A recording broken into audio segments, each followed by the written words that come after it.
Bonsoir Frédéric Mitterrand. Bonsoir, merci d'être sur le plateau de BFM TV. Vous êtes ministre de la Culture et de la Communication. Vous venez de publier Le désir et la chance chez Robert Laffont. Vous racontez votre vie de ministre. Vous faites un peu un pré-bilan. On va en parler dans un instant. Oui, oui. Mais évidemment, la nouvelle d'aujourd'hui, c'est ce coup d'éclat du FBI qui est arrivé en fermant et interdisant le site Mega Upload, en arrêtant ses dirigeants. Oui, on voit les images, c'est terrifiant. Voilà, c'est comme les images de délinquants. De délinquants. Mais ce sont des délinquants. Voilà, alors Nicolas Sarkozy a applaudi cette initiative. Moi aussi, j'applaudis. Et il a demandé une collaboration judiciaire et policière active.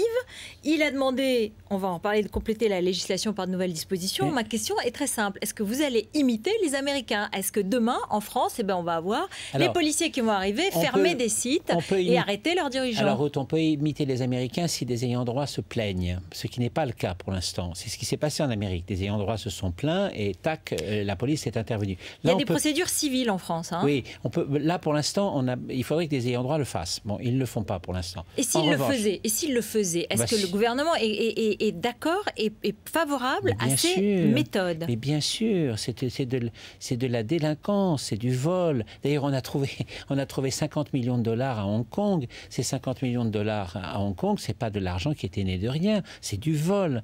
Alors, là où ils étaient très malins, les gens de Mega Upload, c'est qu'ils avaient pris en otage une toute petite partie de streaming légal. Donc les gens qui sont pris là-dedans disent « Ah ben nous, tout d'un coup, on peut plus s'exprimer. » Enfin, ils iront ailleurs. Ils avaient été pris en otage. Mais la vérité, c'est que ils volaient à grande échelle.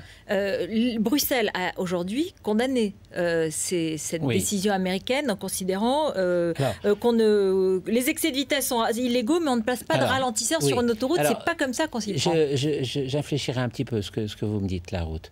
Nelly Kreutz, qui est une femme tout à fait remarquable, d'une grande intelligence, et que je salue d'ailleurs dans mon livre. C'est la commissaire aux nouvelles technologies. Il y a tout un passage sur elle, parce que c'est une femme que j'admire beaucoup, qui est très très intelligente, qui est très remarquable. Elle est dans une attitude plutôt plus libérale vis-à-vis de tout le fonctionnement d'Internet. Donc, elle est plutôt plus méfiante quand il y a des décisions comme ça brutales. Mais en même temps, elle dit aussi, dans l'arrêté que vous évoquez, elle dit aussi que le téléchargement illégal est insupportable et que le téléchargement illégal vole les droits des créateurs. On voit bien à quel point la filière musicale en France a souffert et on voit bien à quel point les cinéastes eux-mêmes sont inquiets. Donc je pense que le débat est ouvert. Voilà. Mais Frédéric Mitterrand... En tout cas, moi, je les poursuivrai. Alors, Frédéric Mitterrand, quand même, on a l'impression qu'en France, on a fait avec la loi Hadopi, on a pris des initiatives, mais cette démonstration des Américains, elle montre peut-être qu'en fait, avec la loi Hadopi, c'est ou pas assez, ou trop dur, ou trop peu, mais en tout cas, on est à côté de la plaque. Ruth, c'est génial, non, on n'est pas à côté de la plaque. Mais Ruth, nous, on est un pays avec une légalité très, très ancienne, les lois sont discutées longuement au Parlement, on a bien vu comment ça s'est passé autour d'Hadopi. Autour d'Hadopi, on a fait quelque chose, finalement, on nous dit qu'on est répressif, on a fait quelque chose, excusez-moi pour le terme, on a fait quelque chose de très, très light. À côté, les Américains, c'est comme Edgar J. Hoover qui arrive chez Al Capone et qui tire dans le tas. Nous, on a un système beaucoup plus respectueux des droits et des usages. Mais on ne s'adresse pas aux mêmes choses, parce que la loi Hadopi, elle s'adresse au partage des fichiers, donc aux internautes, comme vous et moi éventuellement. Bien sûr, mais et les Américains s'adressent aux patrons de ces sites. Est-ce que c'est pas plus logique? Est-ce que c'est pas plus normal? Ce qui est plus normal, c'est de lutter en toutes circonstances contre toutes les formes de piraterie. Et les formes de piraterie sont multiples.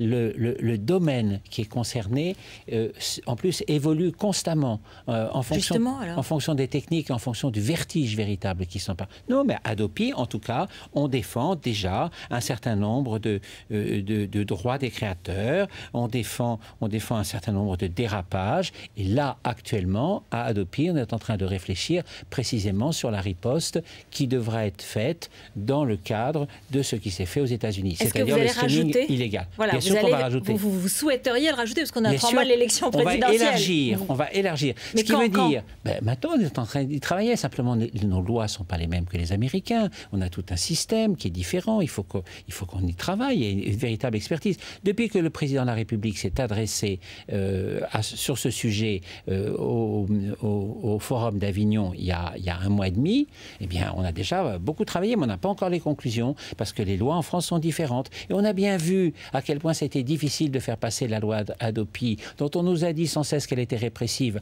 alors qu'elle était essentiellement pédagogique. Donc si on étend son champ d'application, eh bien on va avoir encore toutes sortes de campagnes. Mais en même temps, il faut le faire. Sur 700 000 internautes qui ont reçu un premier avertissement, 62 000 ont été épinglés une deuxième fois, oui. Et 165 dossiers seulement font l'objet d'examens avant un renvoi éventuel devant le tribunal. Ça veut dire aussi que c'est des grands mots, mais qu'on n'avance pas beaucoup. Non, attendez, Ruth. On a vécu pendant 10 ans, pratiquement, dans un maquis complet, à partir du moment où ça a explosé. Et depuis 3 ans, dans un maquis complet. Ça prend un certain temps pour arriver à mettre en place un système qui fonctionne. Et on n'a pas, effectivement, la brutalité américaine qui fait qu'un ayant droit peut immédiatement déclencher la main de la justice et du FBI. Les choses sont un peu plus lentes en France, mais ça ne veut pas dire qu'elles ne soient pas plus résolues. Et alors, ce qui est fascinant, c'est que il y a 3 mois, on ne parlait en face, en l'opposition, que d'éliminer, de supprimer Hadopi. On voit bien que... Et hier, François Hollande en a reparlé. Oui, après des hésitations incroyables, puisqu'il avait, paraît-il, 5 discours dans son train, avec des discours qui optaient pour le maintien d'Hadopi et d'autres qui optaient pour sa suppression. Mais il a quand même dit la suppression d'Hadopi. C'est génial. Il a dit on supprime Hadopi et puis on va faire quelque chose qui est la même chose qu'Hadopi. Au fond, c'est comme la régulation de l'audiovisuel. Pendant 25 ans, les deux camps se sont disputés en disant la régulation de l'audiovisuel, non, c'est pris en otage par ceux d'en face, etc. Et puis finalement, ça a changé de nom à plusieurs reprises et il y a toujours une régulation de l'audiovisuel. Vous voulez dire que François Hollande, sur Hadopi, il veut faire la même chose que ce qui est fait? Parce que si on l'écoute, il dit qu'il veut développer l'offre culturelle légale, il veut imposer à tous les acteurs de l'économie numérique une contribution au financement de la création, et il commence par les fournisseurs d'accès, les fabricants de matériel. Au PS, ils disent qu'ils épargneraient le petit internaute pour s'en prendre aux sites pirates et aux fournisseurs d'accès. Moi, je dis exactement la même chose. D'ailleurs, ce qui est fascinant, je trouve, je devrais toucher des droits d'auteur pour le discours d'hier, parce que le nombre de termes qu'on a mis en œuvre au ministère de la Culture, et c'est ce que j'explique dans Le Désir et la Chance, le Centre national de la musique qui est repris, c'est nous qui l'avons lancé il y a 2 mois, même les termes, la sanctuarisation du budget, c'est le terme que j'utilise, le budget sera sanctuarisé. Ben oui, merci Monsieur Hollande. Donc Hollande copie, c'est ça? Oui, Hollande copie. Et c'est pas légal. Hollande copie. Ah si, c'est légal. C'est illégal. Non, voilà, Hollande copie et je ne le poursuivrai pas. Le Désir et la Chance, c'est le nom de votre livre où vous racontez un peu... vous voulez faire un pré-bilan, mais j'ai envie de dire, c'est peut-être un peu tôt, la campagne présidentielle n'est pas finie, il n'a pas encore perdu, Nicolas Sarkozy. Ruth, les enjeux culturels sont très importants. On le sait bien, on le sent bien. De nombreux livres paraissent actuellement sur la politique culturelle. Ces livres sont globalement critiques. Ce qui est normal d'ailleurs, parce que le monde culturel est en général assez hostile à l'État et plus particulièrement au gouvernement actuel. Bon. Moi, je suis ministre de ce gouvernement.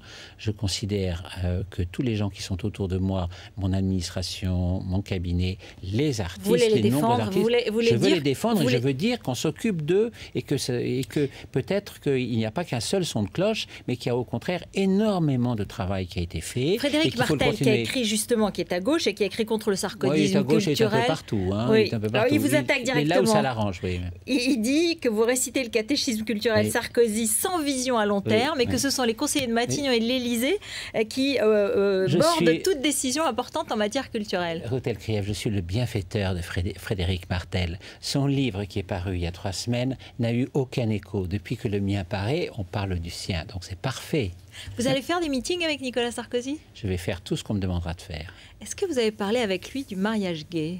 Oui. Personnellement, tête à tête? Non, pas en tête à tête. Il ne m'a pas proposé de m'épouser, donc non, je n'ai pas parlé avec lui du mariage gay en tête à tête, mais nous en avons parlé lors d'un déjeuner qui regroupait un certain nombre de gens du spectacle vivant. J'ai pas... Vous savez, moi, je suis pas là en train de harceler les gens.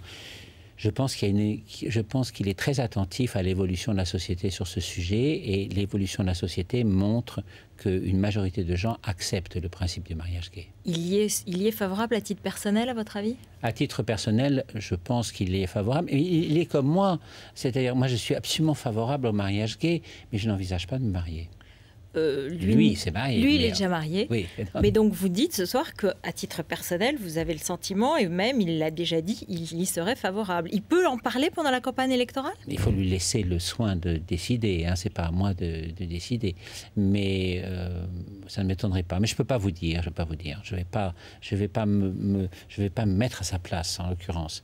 Mais Alain Juppé lui-même a pris les devants, en quelque sorte, il y a 2 mois, quand il a dit qu'il y était favorable. Et on voit bien que l'évolution générale des mentalités fait que ce n'est plus un tabou. Regardez avec moi ces images. On va voir, c'est François Hollande et François Mitterrand. Oui. Mais vous savez... C'est l'héritier? Non, moi je dis toujours que l'héritier de François Mitterrand, c'est Mazarine et qu'il n'y en a pas d'autre. Et c'est ce que je pense vraiment. En revanche, ce qui est sûr, c'est que tant d'années après sa disparition, et puis moi pour ma part, vous imaginez à quel point je ressens cela. Et François Mitterrand continue à fasciner l'ensemble du personnel politique, à droite comme à gauche, par ses dons de stratège. Au fond, tout le monde aujourd'hui reconnaît à François Mitterrand d'immenses qualités. Pas forcément les mêmes.